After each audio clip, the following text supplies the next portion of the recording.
여러분 안녕하십니까? 말씀으로 하루를 여는 천수답의 새벽 묵상입니다. 출애굽기 26장을 넉넉한 구원이라는 제목으로 묵상하겠습니다. 광야에 세워진 성막은 꽤 그 구조와 양식이 섬세했습니다. 비록 외부에서 보기에는 평범한 천막 같아 보였지만 내부로 들어갈수록 정교하고 매우 세련된 것이었지요. 성막은 짓기 위하여 널판이 사용되었습니다. 이 널판은 조각목으로 만들어졌는데 널판의 규격은 장이 10규빗, 광이 1규빗 반, 그리고 널판마다 2개의 촉수를 만들었죠. 이 촉은 받침대에 끼워서 고정시키기 위한 것이었습니다. 이 널판의 수는 남쪽 벽용으로 20개, 북쪽 벽용으로 20개, 서쪽 벽용으로 6개를 만들었고, 또 서쪽 벽과 남과 북쪽 벽이 만나는 모퉁이에 2개의 널판을 만들었습니다. 특히 이 모퉁이의 널판은 다른 널판의 2겹 두께로 하였으며 기역자 앵글 모양으로 만들었습니다. 그렇게 성막용 널판은 총 48개가 사용되었지요. 그리고 이 널판은 금으로 싸서 만들었습니다. 널판을 서로 견고히 지탱하기 위하여 띠를 5개를 돌렸는데 이 띠를 깨기 위한 금고리도 달아두었습니다. 이 널판은 한 개마다 은 1달란트로 만든 2개의 은 받침이 구멍에 촉을 꽂아서 세웠고 각 벽마다 5개의 띠를 둘러서 견고하게 세우도록 만들어졌지요. 성막의 널판의 띠도 조각목으로 만들고 금으로 쌌습니다.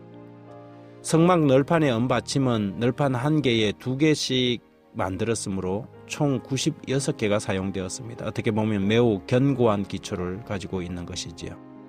이것은 성막이 부실한 기초로 인하여 땅으로 꺼지거나 넘어지지 않도록 기초를 든든히 한 것입니다. 우리 구원의 기초도 그렇습니다. 우리는 죄인을 위하여 계획한 하나님의 구원의 계획이 부족하여 행여 우리가 구원을 받을 수 없는 것처럼 두려워하거나 근심할 필요가 없습니다. 우리의 구원의 기초는 2배의 희생으로 견고하게 놓여져 있지요.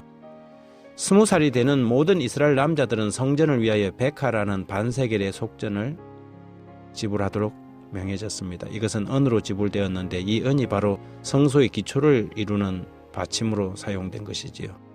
이 생명의 속전은 지위고와 빈부를 막론하고 동일하게 요구되었습니다. 생명이란 자고로 부한 사람이나 가난한 사람이나 같은 생명이며 같은 가치를 지니고 있기 때문입니다.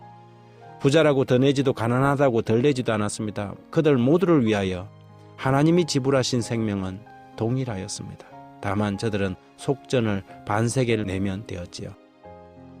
한 번은 가버나움에 계실 때에 세금 거두는 자가 예수님의 제자들에게 물었습니다. 너희 선생은 반세겔을 안 내느냐? 시몬 베드로가 자기의 선생님이 불법자라는 오해를 피하기 위하여 서둘러 대답했지요. 내신다고. 이 반세겔이 바로 생명의 속전인 성전세를 말하는 것이었습니다.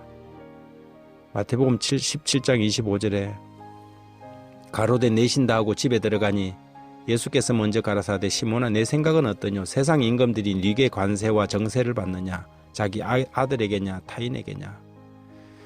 하지만 예수님은 사실 생명의 속전을 내실 필요가 없는 분이셨죠. 그리고 그분은 성전 위에 계신 분이셨습니다. 하지만 당황하는 베드로에게 바다에 가서 낚시를 올려서 올라오는 고기의 입에서 한 세겔을 꺼내서 너와 나를 위하여 지불하라고 말씀하셨습니다. 구약시대의 성막을 지탱하는 바닥은 매우 튼튼하고 넉넉했습니다. 마찬가지로 우리의 구원도 언제나 충분하고 넉넉하게 지불되었지요. 베드로전서 1장 18절 19절에는 너희가 알거니와 너희 조상이 물려준 헛된 행실에서 대속함을 받은 것은 은이나 금같이 없어질 것으로 한 것이 아니요 오직 흠없고 점없는 어린 양 같은 그리스도의 보배로운 피로 된 것이니라.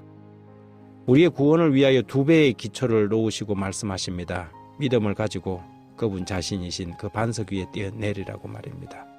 그리하면 넉넉히 받아주시겠다고 약속하십니다.